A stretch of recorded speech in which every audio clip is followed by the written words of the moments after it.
नमस्कार।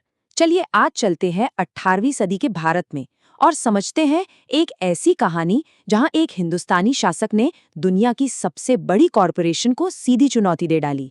ये है पहले आंग्ल मैसूर युद्ध की दास्तां, एक ऐसी जंग जो सिर्फ तलवारों से नहीं बल्कि दिमाग से भी लड़ी गई थी।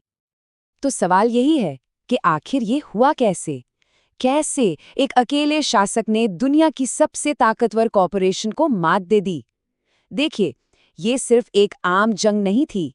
ये तो एक तरफ एक अकेला शासक और दूसरी तरफ उस दौर की सबसे बड़ी corporate power British east India company के बीच एक जबरदस्त दिमागी मुकाबला था। तो इस पूरी कहानी को समझने के लिए हम इन हिस्सों से गुजरेंगे। सबसे पहले देखेंगे कि इस संघर्ष की चिंगारी भड़की कैसे। फिर बात होगी हैदर अली बनाम कंपनी की, यानी दोनों की ताकतों की। इसके बाद देखेंगे कि लड़ाई का रुख कैसे बदला। फिर आई भी मद्रास की संधि और आखिर में समझेंगे कि इस युद्ध की विरासत क्या रही। तो चलिए शुरू करते हैं पहले हिस्से से, संघर्ष की चिंगारी। इसे समझने के लिए हमें उस समय के साउथ इंडिया के पॉलिटिकल माहौल में उतरना होगा, जो किसी शतरंज की बिसात से कम नहीं था। तो सोचिए, 18वीं सदी का मध्य और जगह है दक्षिण भारत। माहौल ऐसा था जैसे कोई उबलती हुई केतली हो। यहाँ कोई सीधी दो तरफा लड़ाई नहीं थी, बल्कि यहाँ तो कई ताकतें थीं। हर कोई अपना दबदबा चाहता था, हर कोई अपनी महत्वाकांक्षा पूरी करना चाहता था। ऐसे में एक बड़ा युद्ध तो होना ही था। और इस शतरंज की बिसात पर चार बड़े खिलाड़ी थे। पहली, ब्रिटिश ईस्ट इंडिया कंपनी, जो आई तो थी व्यापार करने, पर सपना देख रही थी साम्राज्य बनाने का। दूसरा था मैसूर का राज्य, जो तेजी से उभर रहा था। तीसरे थे शक्तिशाली मराठा और चौथे हैदराबाद के निजाम, जो अपने फायदे के लिए कभी भी पाला बदल सकते थे। अब जाहिर है, जब इतने सारे खिलाड़ियों के हित आपस में टकराएंगे तो टकराव तो होना ही था। अब आते हैं कहानी के दो सबसे बड़े किरदारों पर, हैदर अली बनाम कंपनी। एक तरफ मैसूर का वो शासक जिसने सबको हैरान कर दिया, और दूसरी तरफ ईस्ट इंडिया कंपनी। चलिए देखते हैं कि दोनों की ताकतें आखिर थीं क्या। यहाँ पर जो मुकाबला था ना, वो बड़ा दिलचस्प था। मतलब ये कोई बराबरी की टक्कर नहीं थी, दोनों की ताकतें एकदम अलग थी। एक तरफ मैसूर, जिसके पास था हैदर अली का बेजोड़ दिमाग, बिजली की रफ्तार से चलने वाली घुड़सवार सेना और हाँ, अपने इलाके का चप्पा चप्पा जानने का फायदा। और दूसरी तरफ थी कंपनी, जिसके पास थे बेहिसाब संसाधन, यूरोपियन स्टाइल की ट्रेन्ड इन्फेंट्री और समंदर पर तो समझिए उन्हीं का राज था। और हाँ, इस पूरे खेल में हैदराबाद के निजाम को नहीं भूल सकते। वो एक बहुत बड़े और ताकतवर राज्य के शासक थे। उनका साथ मिलना या ना मिलना किसी भी जंग का पासा पलट सकता था। और उनकी वफादारी, वो तो हवा के रुख के साथ बदलती रहती थी। तो हैदर अली और अंग्रेज दोनों को ही इस पहेली को सुलझाना था। तो चलिए अब सीधा चलते हैं युद्ध के मैदान में। लेकिन जैसा मैंने कहा, ये कोई सीधी साधी लड़ाई नहीं थी। ये तो सरप्राइज से भरा एक युद्ध था, जिसमें ऐसे ऐसे मोड़ आए, ऐसी ऐसी रणनीतियां अपनाई गईं कि सब देखते रह गए। तो देखिए हुआ क्या। 1767 में जंग शुरू हुई। अंग्रेजों ने सोचा कि वो निजाम और मराठों के साथ मिलकर मैसूर को आसानी से कुचल देंगे। एक बड़ा गठबंधन बना लिया। पर हैदर अली उनसे एक कदम आगे थे।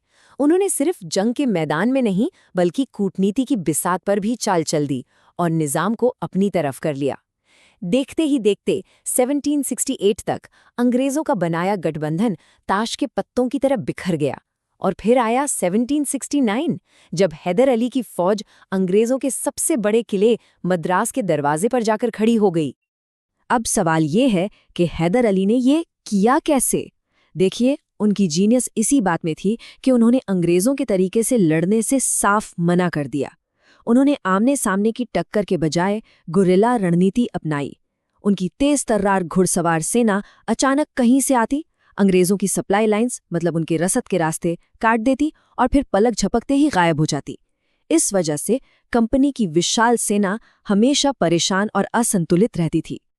अब आता है युद्ध का क्लाइमैक्स, और मजे की बात यह है कि इसका अंत किसी बहुत बड़ी लड़ाई से नहीं हुआ, बल्कि ये खत्म हुआ एक बहुत ही ऑडेशियस, एक बहुत ही दुस्साहसी रणनीतिक चाल से। हैदर अली ने कुछ ऐसा कर दिखाया जिसने अंग्रेजों को सीधे घुटनों पर ला दिया।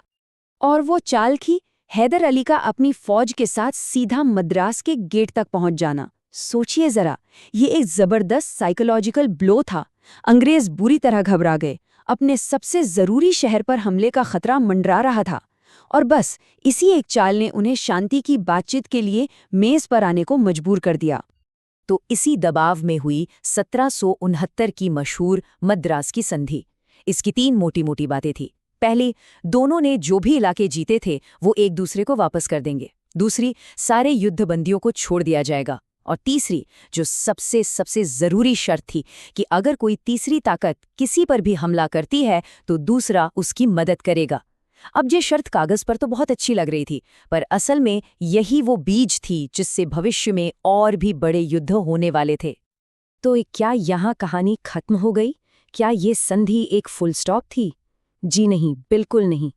ये तो बस एक कॉमा था, एक छोटा सा ब्रेक, एक ऐसा मोड़ जिसके बहुत दूर तक जाने वाले नतीजे निकलने वाले थे। तो आखिर इस युद्ध से निकलकर क्या आया? इसकी विरासत क्या रही? सबसे पहली और बड़ी बात, अंग्रेजों के अजय होने का जो एक भ्रम था वो टूट गया। एक हिंदुस्तानी शासक ने उन्हें बराबरी की संधि करने पे मजबूर कर दिया था। दूसरी बात, इस जंग ने हैदर अली को साउथ इंडिया की सबसे बड़ी ताकत के तौर पर स्थापित कर दिया।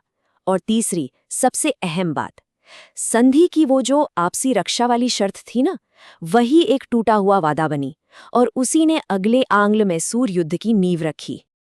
और इसी सवाल के साथ ये किस्सा आज यहीं छोड़ते हैं कि क्या मद्रास की संधि सच में एक शांति समझौता थी, या ये बस अगले और भी बड़े तूफान के आने से पहले की खामोशी थी?